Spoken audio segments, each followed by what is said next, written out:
Today on the Jiminy Show, you and I are checking out a couple of weapons light systems from a company called Warriorland. In the interest of full disclosure, they did not pay for this review. They just sent me the review samples. They have no input into how it's being made. They are not seeing this video before it goes live. All they did was send me a couple of their lights and said, hey man, go nuts with them. Give us your best review. And I said, I am down for that. They've also been very understanding because my leg's been acting up. So this video is like 2 weeks late, but they were very, very understanding. And they said, take your time, put it out as you can. So thank you very much in advance to Warriorland. If you want to help support me and them, go ahead and hit the links in my description so that you can actually go and view all the different stuff they sell. If you want to help the channel grow, subscribe, like, comment, all that good stuff. Maybe consider joining the channel at the $2 level, and that's all you have to join at. You don't have to join any higher. At the $2 level, you get early access to all the videos, and I believe I have videos for the next 3 weeks already queued up in the long form side, so go ahead and check those out. Additionally, members are going to be entered for a free giveaway every month at the first Friday of every month. So you don't have to do anything other than be a member. I will just draw a random winner every month. So get signed up now. The earlier you get in, the better your chances are, because right now there's like under 20 people. So there's going to be a 1 in 20 chance, actually 1 in 18 chance, because 2 people are family, of winning a gift card or some other item. So dive in and do that. All right, e-bagging out of the way, and we cleared the minute mark so YouTube won't scream at me. What we have here are a couple of weapons lights from this company called Warriorland. They are based out of China, but let's face it, pretty much everybody is.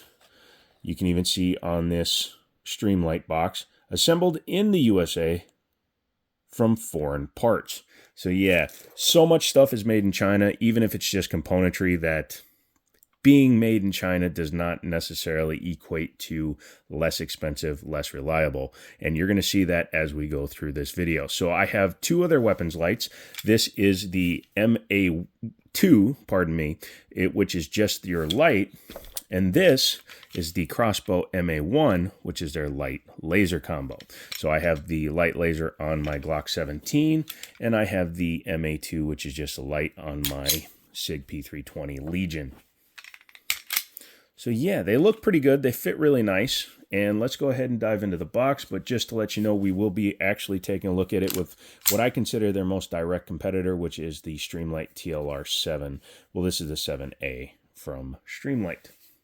I think I said Streamlight twice. That happens. If I double name the name, take a shot. Take 10 shots if I don't. I'll wait. So when you buy these, I got to stop saying so as well. Take 10 drinks whenever I say the word so. You get a very nice cardboard box, which is very good because you don't need overcomplicated packaging. So this is what Warriorland sends their light in. It's very simple. It's nice embossed. Looks cool. Has the Spartan logo. Comes in there. Sorry, this foam is upside down. But you get your operator's manual. You also get your charging cable because, yes, even though this is considered a budget style light, it does come with the charging cable, and they are fully rechargeable, which is super duper awesome. Yeah, that small package compared to this. And this is a small package for Streamlight. So the TLR7A comes in this. This one comes in this. Very, I mean, come on. You can literally send 2 of the Warrior lights for one of the Streamlights. Packaging does matter in this day and age. But let's dive back into it. So you also get a little screwdriver, which is a useful tool for how these lights are mounted. They mount in a very similar way to the Streamlight, which is why I'm kind of directly comparing them to the 2. In fact, let's go ahead and take them off the guns. I'm going to use a round because they both have the same design for the circle here.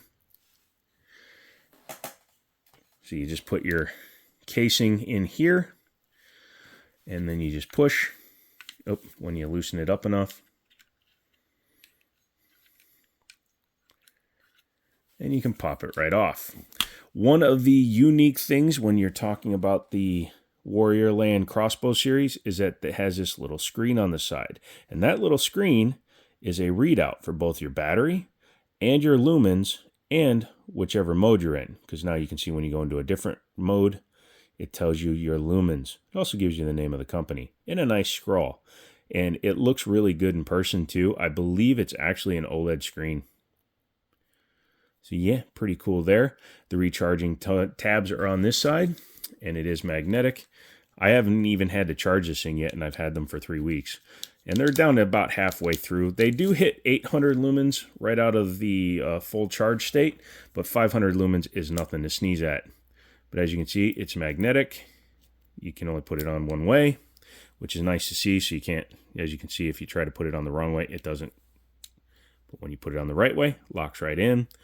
So you can actually charge it while it's on the firearm as well. Some of the other things like O-lights with the flip open battery package, you can't do that, or the battery tray, you can't open them up when you are wanting to change batteries, etc.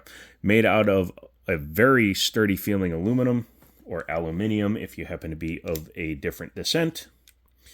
And when you actually put them up against the likes of the TLR7, and this is high praise, I'm actually very surprised at this, the fit and finish looks very similar. The coatings look very similar. The quality of the printing is very nice. They both have about the same size aperture. You will see that the LED has a little bit more yellowing because the Streamlight seems to have a little bit of a diffuser on the front of it, and we'll see if that matters when we take a look at the light production. But overall size, they are very similar. The body's a little bit bigger on this guy, maybe to incorporate the circuit board for everything on there, but overall length is just about the same, which is very impressive. So installation is super easy on many different firearms. As you can see, it has the same kind of adjustability that Streamlight does. However, the big difference is this one, you have to take out the cross screw in order to mount it on different platforms. And you do get you do get a large number of plates with different spots for the adapter, which is fine. It's the way they've been doing it for a long time and is perfectly serviceable. But what Warriorland has done, which I do find pretty interesting and a little bit more convenient, to be honest with you, is they've gone to a, pardon me, I'm putting the light back on this firearm, this particular one, and then we'll keep going, is that they've actually made it so that it's a screw-on, so you don't have to take your crossbar out. You can see the screws in there right there. So when you screw down the adapter, then it is actually attached to it and easier to remove without having to take multiple parts off. Some people argue about that, but you know what? If you're in the field and you just have your little toolkit with you, it's pretty easy to do that. Also, the plates are a lot smaller, so you can carry them in this little pouch a lot easier. And it has all the way down to, you can see that so small little single slot, so you can put it all the way at the front of the light, which makes it convenient to put on virtually any weapon system. And then, just like the Streamlight, goes on just like hell. I'm trying to remember if I had it all the way in the trigger guard or not. Yes, I did. There you go. So very easy to install. Like I said, it's very similar to the Streamlight style, which is why I grabbed the Streamlight. And one thing I've noticed is I've put these on every gun I've got right now with rails that are out and ready to run. And this is a Gen 3 Glock. Show it's clear again. And the Gen 3 Glock does not have a pick rail. It has a Glock accessory rail, yet it still fits very well, very, very tight. The SIG 320 has a real pick rail, and as you can see, again, fits very well and very tight. Get that round out of there. Although I will point out that the Streamlight does the same thing. This is SIG's proprietary rail, and the Streamlight fits on there very nicely. I have mounted that on here. The fit is just as good. Let's go ahead and talk about the throw of light. As you can see at the 500 lumen level, it's very similar. Helps if you're using the right. So as you can see, their throws are actually very similar, but you will notice that the Warriorland has a little bit more of a yellow hue to it. And that is due to the fact that the LED has a little bit more yellow on the reflector, whereas this one has a little bit of a diffuser, a white light diffuser in front of the bulb. But you can put the beams over each other and they actually cover the same basic area.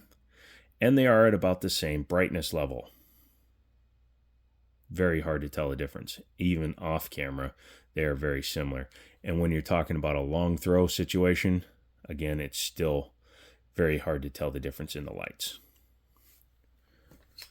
I have not taken these out to the range yet. That is something I still have yet to do, and I want to shoot them on the guns. But again, based on the simple test of mounting them on at a proper tightness and just kind of beating the crap out of them, they seem to be handling it very well. The glass in front of the LED seems to be pretty solid. Again, has the readout on that one, 500 lumens. This one is the laser, which has this slide over thing. So as you can see, this one is equipped with a green laser, which I do like. Or you can do the light and laser if you are so inclined. It's harder to see the laser on camera because it's green. And you can switch on the fly between light and laser. And like I said, this does have a what's called a moonlight mode. So it's a 5 watt if you just need to find things in the dark. But yeah, I'm very happy with what I'm seeing so far. And I really do anticipate that they're going to run as well as anything else out there when they're at the range. With the width of the body of it, you can see it clears the Glock trigger guard pretty easily. I will say though that this style of push-in like Olight has, and I believe the the X300 the X300 Turbo, when you have a push-in like that on some trigger guards, it can be a little bit too thick. You can see it's basically as tight to it as it can be, which is why I have it out one slot. But as long as it's integrated close enough to the trigger guard that you're not getting your finger between the trigger and the trigger guard, the paddle and the trigger guard, you can easily hit that no problem. Both hands, offside, good side, whatever you want to do. I mean, if you had to, you could even put your finger down there and run it as a shelf, although I don't know why you would be putting your hand down that low, especially when modern guns, they tell you to run them up high. Run your hand up as high as you can. Yeah, I think it's a pretty good buy. Like I said, use the descriptions I have in the description below. Use the links, and go over to Warriorland and check them out. Tell them I sent you. If they have a how did you hear from us, just put that down there and check these things out. They are a budget light, but they are built way better than you would think for a budget light. I think that they have big potential. And as long as you guys, the consumers, like them, then it will help their company grow. If you do own these lights too, and you're not just a reviewer, let me know, because I like to hear as many opinions as I can. I think that they're definitely worth checking out if you don't want to drop $150, $170, $200, $300 for your lights, because the difference in the intensity of the light, there is basically none. The throw is about the same size. And again, you can get a light laser for a lot less than even just the plain one. So that's what I say. Also, they look cool when they put them on your firearms. When you put them on your firearms, they look good.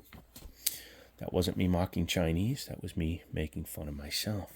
So that's it. Come back for another video. I will have fuller testing on all the lights on these guns in kind of totalitarianism, or in total. So come back for that. Leave me a comment, like, subscribe, member, all that good stuff. And as always, I'll talk to you later. Pew pew.